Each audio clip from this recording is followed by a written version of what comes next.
사랑하는 성도 여러분, 안녕하세요. 말씀 묵상을 인도하는 김영선 목사입니다. 말씀으로 시작하는 또 한 주입니다. 여러분 가끔씩 돈을 내고 멋진 음악회나 연극을 보러 가신 경험이 있을 것입니다. 그 공연이 너무나도 멋지면 아낌없이 박수를 치면서 정말 티켓 값이 아깝지 않다 이렇게 감탄하신 적이 있을 것입니다. 오늘 말씀은 자연과 역사를 지휘하시는 하나님을 찬양하는 시입니다. 시편 135편 1절에서 14절까지 말씀 같이 보시겠습니다. 할렐루야, 주님의 이름을 찬송하여라. 주님의 종들아 찬송하여라. 주님의 집 안에, 우리 하나님의 집들 안에 서 있는 사람들아, 주님은 선하시니 주님을 찬송하여라. 그가 은혜를 베푸시니 그의 이름을 찬송하여라. 주님께서 야곱을 당신의 것으로 택하시며 이스라엘을 가장 소중한 보물로 택하셨다. 나는 알고 있다. 주님은 위대하신 분이며 어느 신보다 더 위대하신 분이시다. 주님은 하늘에서도 땅에서도 바다에서도 바람이 깊고 깊은 곳에서도 어디서나 뜻하는 것이면 무엇이든 다 하시는 분이다. 땅끝에서 안개를 일으키시고 비를 내리시려 번개를 치시고 바람을 창고에서 끌어내기도 하신다. 이집트에서 태어난 마지는 사람이든지 짐승이든지 모두 치셨다. 이집트야, 주님께서 표적과 기사를 너에게 나타나셨다. 바로의 모든 신하에게 나타내 보이셨다. 주님께서 많은 나라를 치시고 힘이 있는 왕들을 죽이셨으니 아모리 왕 시온, 바사나 옥, 가나안의 모든 왕들을 죽이셨다. 주님께서 땅을 당신의 백성에게 유산으로 주셨으니 당신의 백성 이스라엘에게 그 땅을 주셨다. 주님의 이름이 영원히 빛날 것입니다. 주님을 기념하는 일이 대대로 계속될 것입니다. 주님께서 당신의 백성을 변호해 주시고 당신의 종들을 위로하여 주신다. 오늘 본문에서는 우리가 하나님께 아낌없는 박수와 찬양을 드려야 할 여러 가지 이유를 찾아볼 수 있습니다.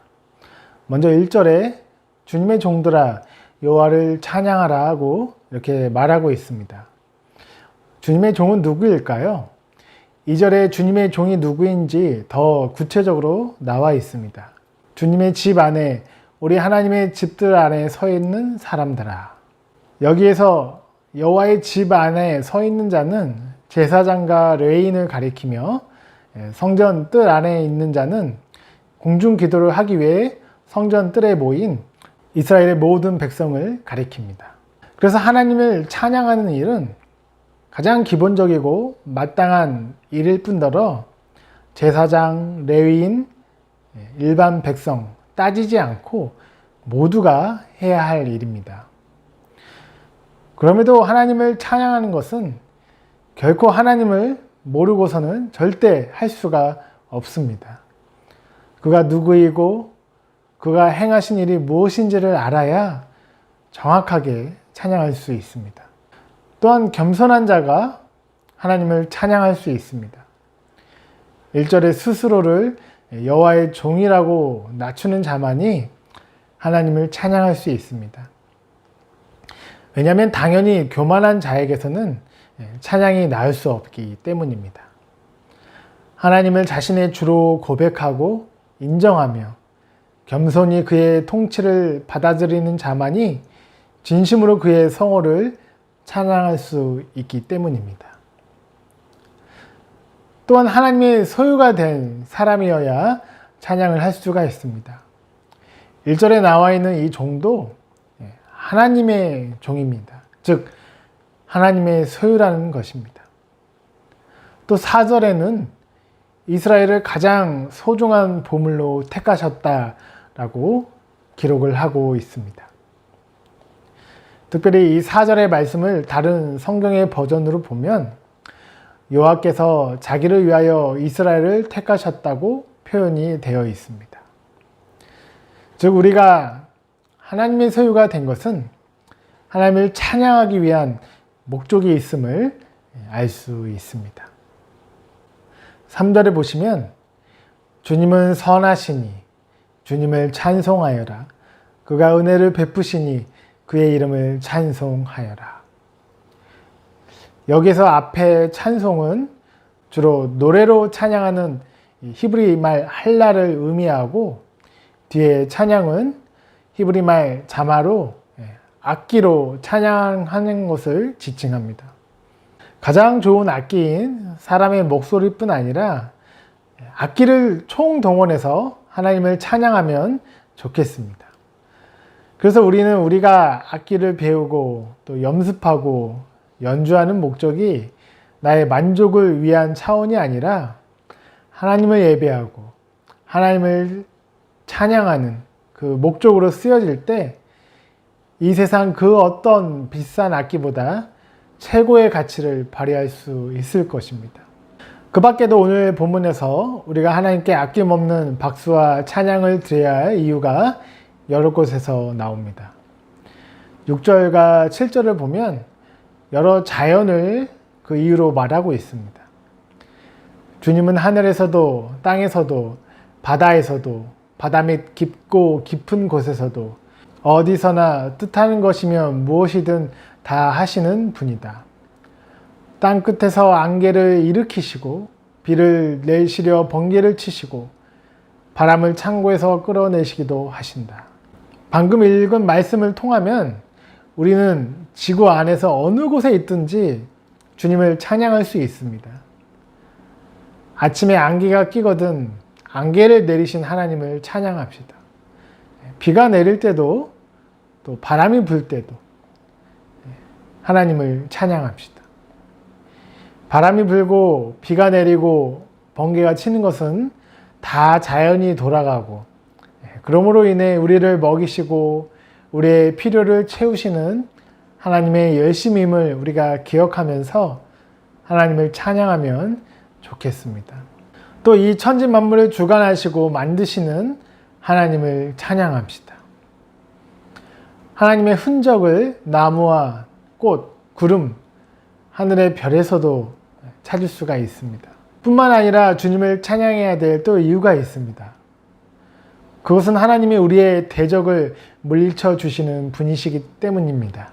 10절, 11절에 주님께서 많은 나라를 치시고 힘이 있는 왕들을 죽이셨으니 아모리 왕 시온, 바산 왕 옥, 가나안의 모든 왕들을 죽이셨다. 하나님은 잔인하고 폭력과 전쟁을 즐기시는 분이 아니고 보물과 같은 나를 아끼시고 보호하시기 위해서 이 사랑스러운 이스라엘이 가는 길을 이 원수들이 막고 괴롭혔기 때문에 그들을 제거하신 것입니다.